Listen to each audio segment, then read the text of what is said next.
más o menos como en 7 aspectos.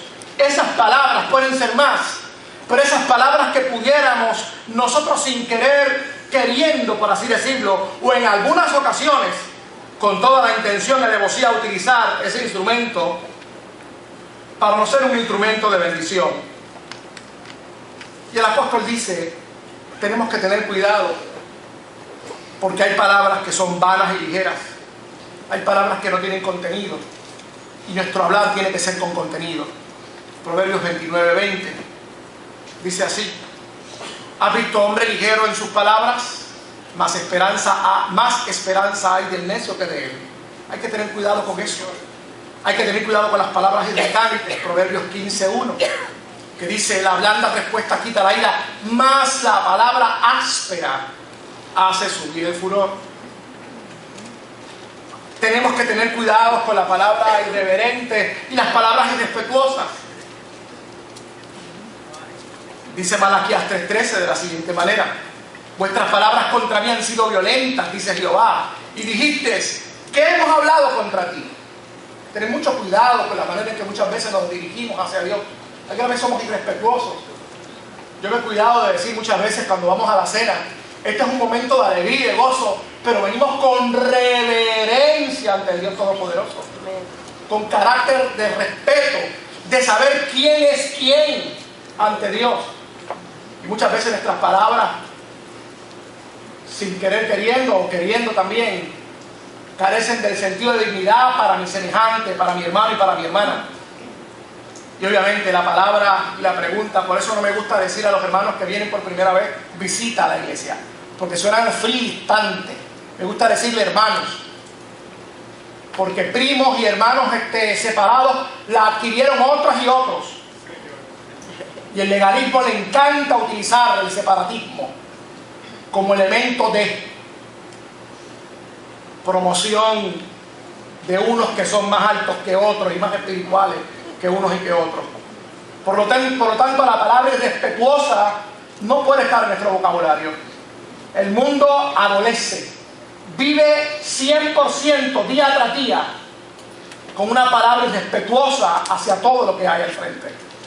Los cristianos no.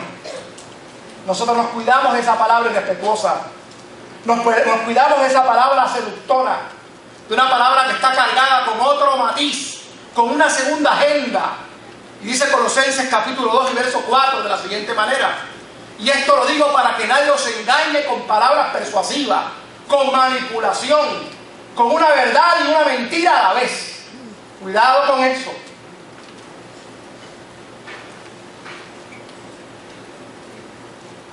Nosotros nos cuidamos de una palabra fingida. Primera de Pedro, capítulo 2 y verso 3.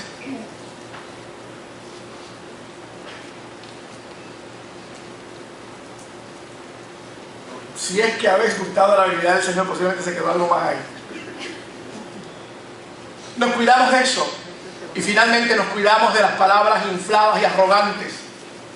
Segunda de Pedro, capítulo 2 y verso 18. Pues hablando palabras infladas y vanas, seducen con concupiscencias de la carne y disoluciones a los que verdaderamente habrían huido de los que viven en error. Nos cuidamos de eso. Esas palabras que tienen un sentido para disminuir a los demás. Y obviamente nosotros hemos hablado y muchas veces hemos comentado en este púlpito el Evangelio según San Yo, donde yo voy primero, yo segundo, yo tercero, yo cuarto, yo quinto, yo sexto. Y no hay un nosotros, como dicen por allá, ni para los guardias. Esas palabras arrogantes, infladas, esa conversación, ese diálogo no produce vida, produce muerte, produce ira, produce coraje, produce el que pueda yo denigrar a mi hermano y a mi hermana. Sin embargo, Pedro dice lo siguiente, porque están muy callados y parece que... Déjame cambiar el tema entonces. Pedro dice lo siguiente: ¿cómo trabajamos con eso? Trabajamos con eso con el dominio propio. Si bien es cierto que no podemos nunca sacar de nuestra vida el que vayamos a cometer un error en nuestra comunicación, sí podemos controlarlo. Sí podemos frenarlo. Sí podemos establecer de qué manera queremos hablar. Y el apóstol dice en 1 de Pedro, en el capítulo 1, del 5 al 10, cómo nosotros añadimos al dominio propio una serie de virtudes espectaculares que nos ayudan a trabajar con nuestra forma y nuestra manera de comunicarnos.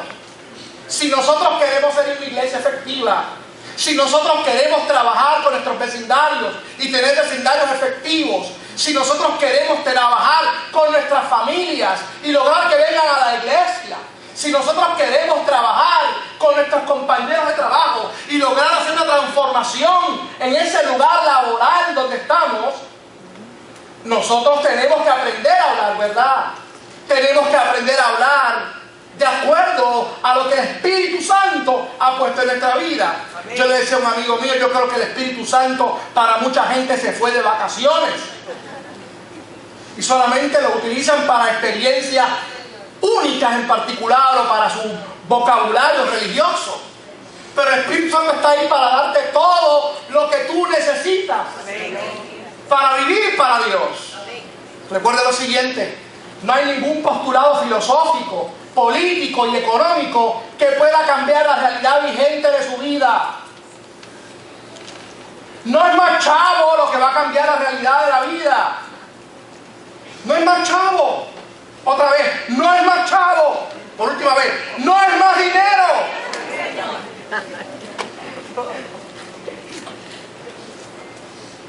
Es que eres sinvergüenza porque se crió tan pobre. Es que he pasado un mal momento y por eso discúlpeme que estoy hablando así. Porque me cortaron la luz y el agua. No es el dinero lo que resuelve. Es el Evangelio de Jesucristo. Y el Evangelio de Jesucristo trae transformación al hombre y a la mujer. Y cuando el hombre y la mujer comienzan a hablar positivamente, a exponer lo que Dios desea, las cosas comienzan a cambiar. Amén. Cuando nosotros comenzamos a entender lo que la Escritura dice en 1 de Pedro capítulo 1, del verso 5 al 7, la Biblia dice con relación a cómo nosotros trabajamos con el dominio propio de la siguiente manera. Siga el 6.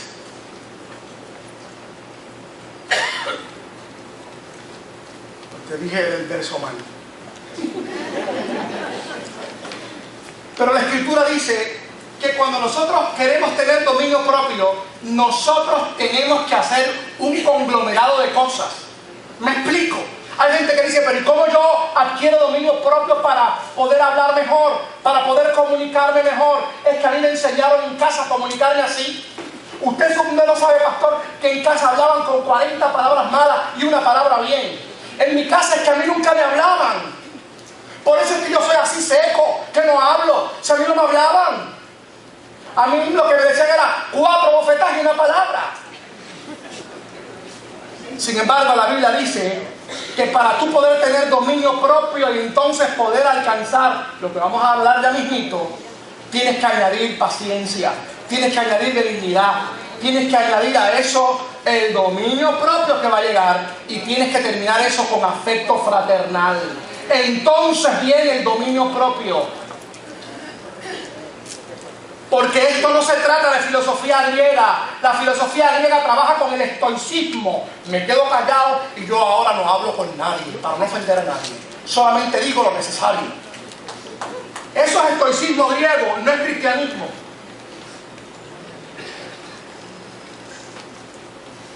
Si usted quiere coger un curso de modificación de personalidad, métase en ayuno y oración y lea la palabra y yo le garantizo que su personalidad va a cambiar. Amén. Yo le garantizo que todas sus heridas emocionales, todas sus heridas psicológicas que pueda tener, cuando venimos a los pies de Jesucristo, cuando nos postramos y nos humillamos ante el Dios de la vida, cuando queremos vivir en primer lugar para el Rey de Reyes y Señor de Señores, automáticamente no solamente nuestro hablar va a cambiar, sino que de donde procede el hablar de nuestra mente y de nuestro corazón será transformado por el poder maravilloso de Jesucristo.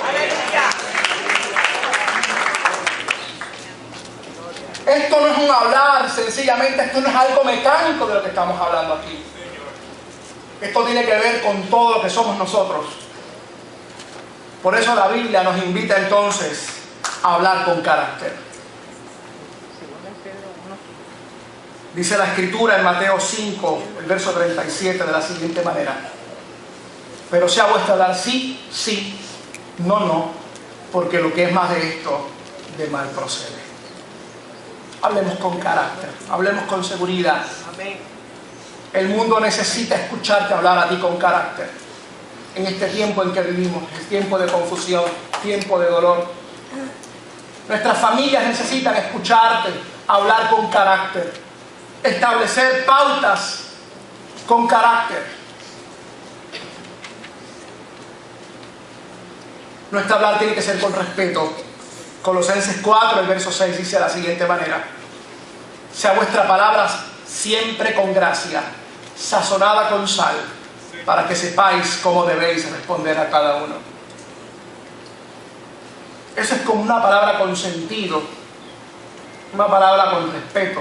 Es lo que quiere decir eso. Necesitamos comenzar a mirar a nuestra gente con respeto, mirarnos con respeto el uno al otro, no enfatizar más en las debilidades que tenemos. Eso es lo más fácil que puede hacer uno. Ustedes saben que hemos hecho ese experimento en plena predicación. Le hemos dicho: comienza a decir todas las cualidades positivas, y la gente comienza a escopetear, como decimos allá en Isabela, porque no pueden pronunciar cosas positivas, porque nos han enseñado desde las 6 de la mañana hasta las 5 de la mañana del otro día, más de 24 horas, a hablar cosas negativas.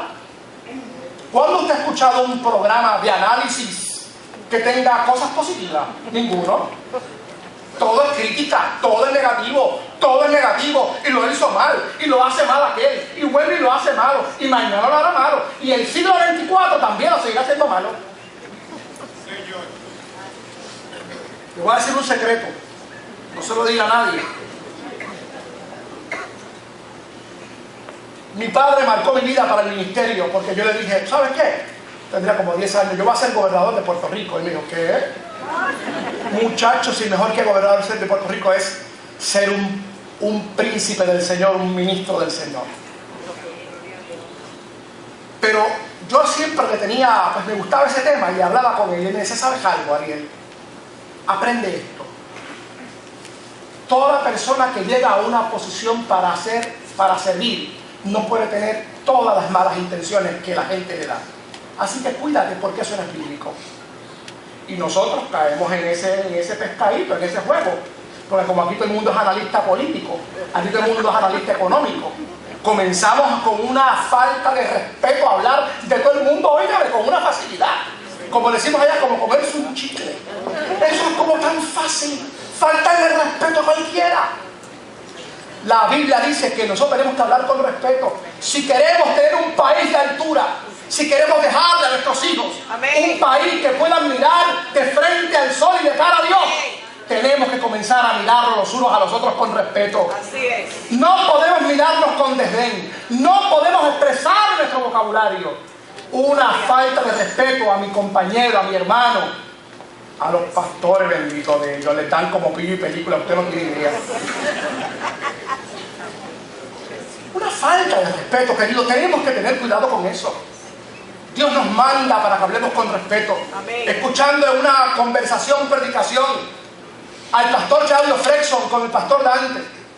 Estaban así hablando y de momento surgió el tema en plena predicación, y le dice: ¿sabes algo? Lo que sucede es que yo he hecho como norma cristiana no hablar de ningún compañero pastor, ninguna palabra negativa.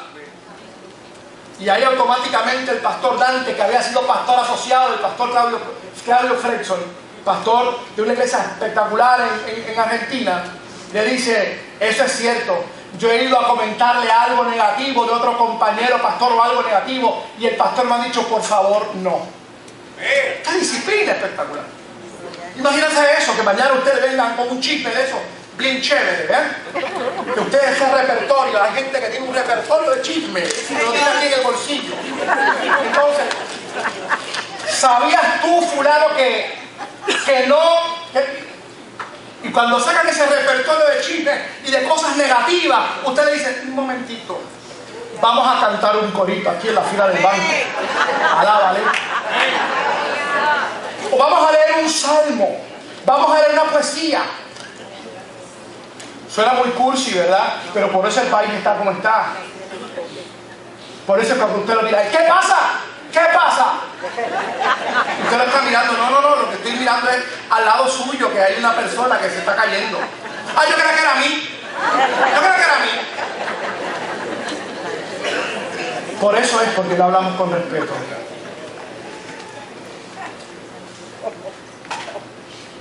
La Escritura nos invita a hablar con verdad. Tito capítulo 2 y verso 8 dice de la siguiente manera.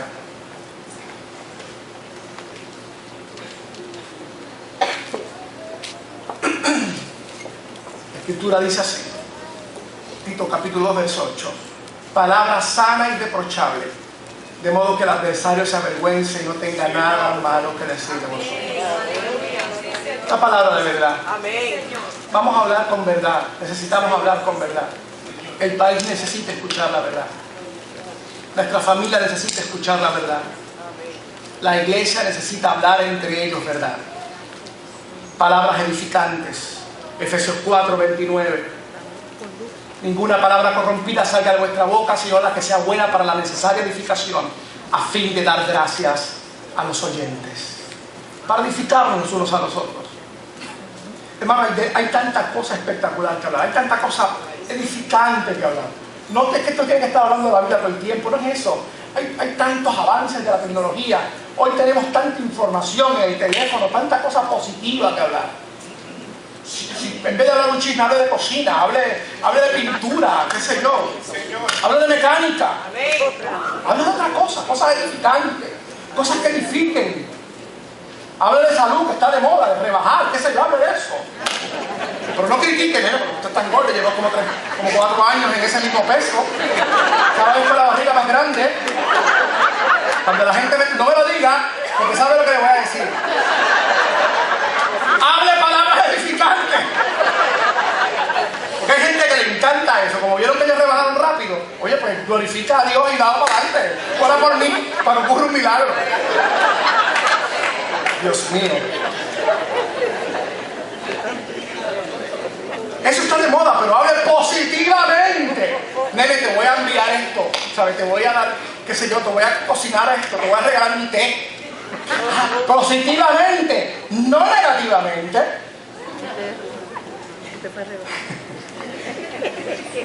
Cosas edificantes que edifiquen el espíritu. Aquí hay hermanos que uno se puede deleitar, uno se sienta y puede hablar de política, pero positivamente. Puede hablar eso de que no me hable de religión ni de política. Eso lo hace el mundo que no tiene tolerancia. Eso lo hace el mundo que no tiene el fruto del espíritu. Los cristianos hablamos de todo positivamente. Hablamos cosas edificantes que edifican a la gente. Y finalmente palabras alegres. Este país necesita gente alegre. El primer alegre de esta iglesia es el pastor general de esta iglesia, Reverendo Moisés Román Díaz. Un hombre que tiene siempre una palabra alegre para todo el mundo. Siempre tiene un chiste, siempre. A mí, ellos pueden escribir un anecdotario de todos los bellones que me han pegado a mí. Pero como, no es por echarle las bravas, pero el que tiene salud emocional, le pueden pegar bellones y uno gozarse. A mí me encanta gozarme los bellones. Otra persona alegre de esta iglesia se llama Gabriel Casilla.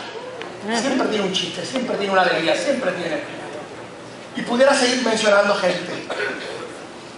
Necesitamos que nuestra conversación transmita la alegría de Dios. Amén, aleluya. Esa alegría de Dios. Siempre hay un comentario. Alguien me preguntó, ¿y por qué tú siempre preguntas cuando te saludas cómo está? ¿Todo bien? ¿Todo bien? Entonces, como hay gente que necesita venir un rato al altar, como 4 horas aquí, porque está encarnado de tanta cosa negativa, que uno tiene que... Espérate, déjame ver cómo lo digo. Todo bien, porque le cambian el sentido a las cosas, hermano.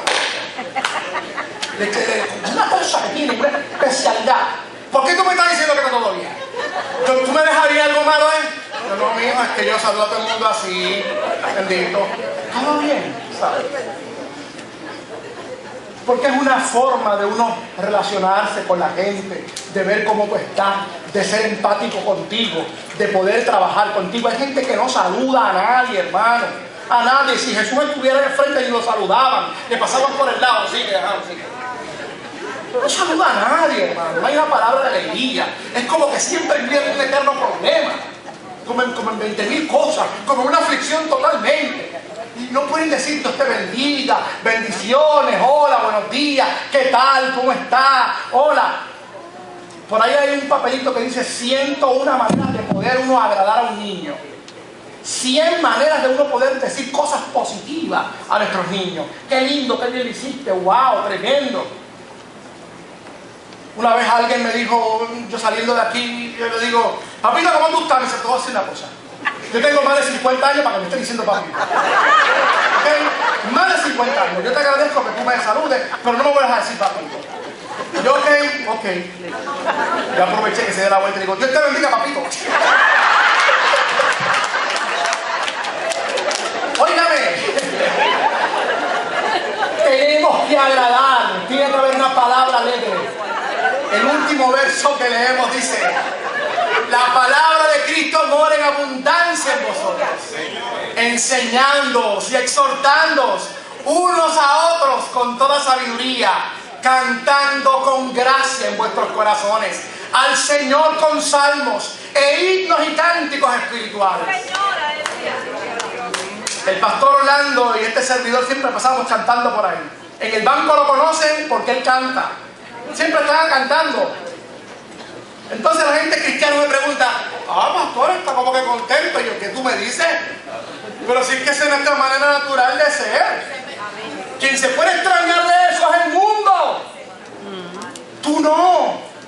Tú y yo andamos cantando, andamos en alegría. No quiere decir que no pasemos momentos difíciles.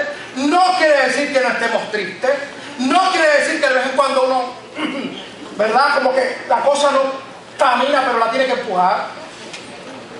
Es que la mayoría de las veces tu palabra tiene que ser alegre. Amén.